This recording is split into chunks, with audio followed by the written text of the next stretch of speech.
wabarakatuh. Kami dari 27 bulan Mei.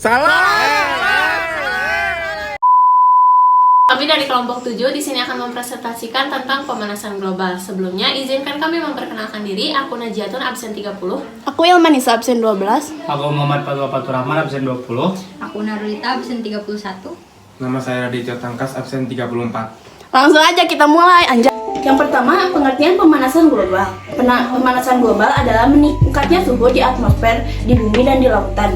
Menurut Merriam-Webster, pemanasan global adalah peningkatan suhu atmosfer dan suhu di laut di bumi secara luas dan diperkirakan terjadi karena peningkatan efek rumah kaca dan terutama dari polusi. Yang kedua, aktivitas manusia yang menyebabkan pemanasan global. 1. Penggunaan listrik yang berlebihan. 2. Administrasi sampah yang kurang baik. 3. Kurangnya reboisasi.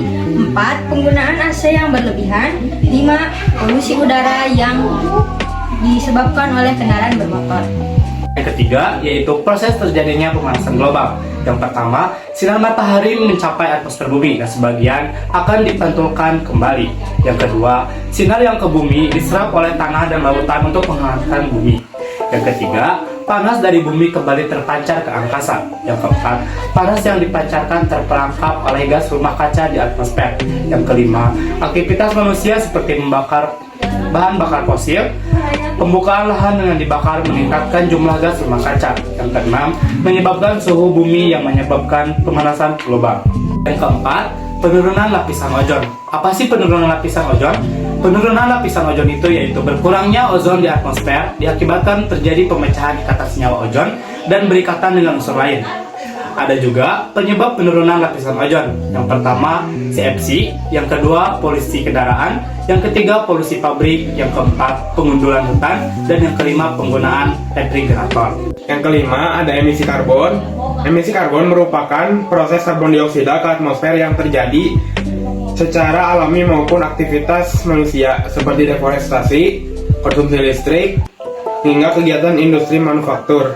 Dalam hal ini, emisi karbon merujuk pada pembakaran segala senyawa yang mengandung karbon, seperti CO2 atau karbon dioksida, kayu, hingga bahan bakar hidrokarbon. Yang keenam, kesepakatan internasional diantaranya ada 4. Yang pertama, ada IPCC atau Intergovernmental Panel on Climate Change yang didirikan pada tahun 1988. Yang kedua, ada Protokol Kyoto. Protokol Kyoto diadopsi pada sesi ketiga konferensi pihak konvensi UNFCCC pada 1997 di Kyoto, Jepang.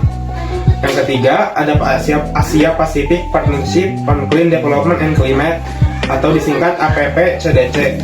Dilakukan negara Australia, Kanada, India, Jepang, RRC, Korea Selatan, yang mulai mengumumkan pembentukannya pada tanggal 28 Juli 2005. Yang keempat atau terakhir, Protokol Montreal, dilakukan dengan meniadakan produksi sejumlah zat yang diyakini bertanggung jawab atas berkurangnya lapisan ozon.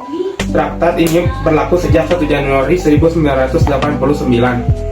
Yang ketujuh adalah dampak-dampak dari pemanasan global. Meningkatnya suhu udara di bumi itu menyebabkan yang pertama kebakaran hutan, yang kedua mencairnya es di kutub, lalu banyaknya terjadi wabah penyakit di dunia, yang keempat kabut asap, yang kelima adalah krisis air bersih, yang keenam naiknya permukaan air laut yang disebabkan akibat melelehnya es di kutub, yang ketujuh meningkatnya suhu air laut, dan yang kedelapan rusaknya terumbu karang.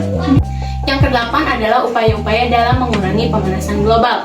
Yang pertama ada hemat energi, yang kedua menggunakan transportasi umum, yang ketiga ada 3R, yang keempat menanam pohon, yang kelima mengurangi penggunaan sampah plastik, yang keenam peralatan yang mengandung CFC, lalu yang ketujuh kurangi pemakaian pemanasan air.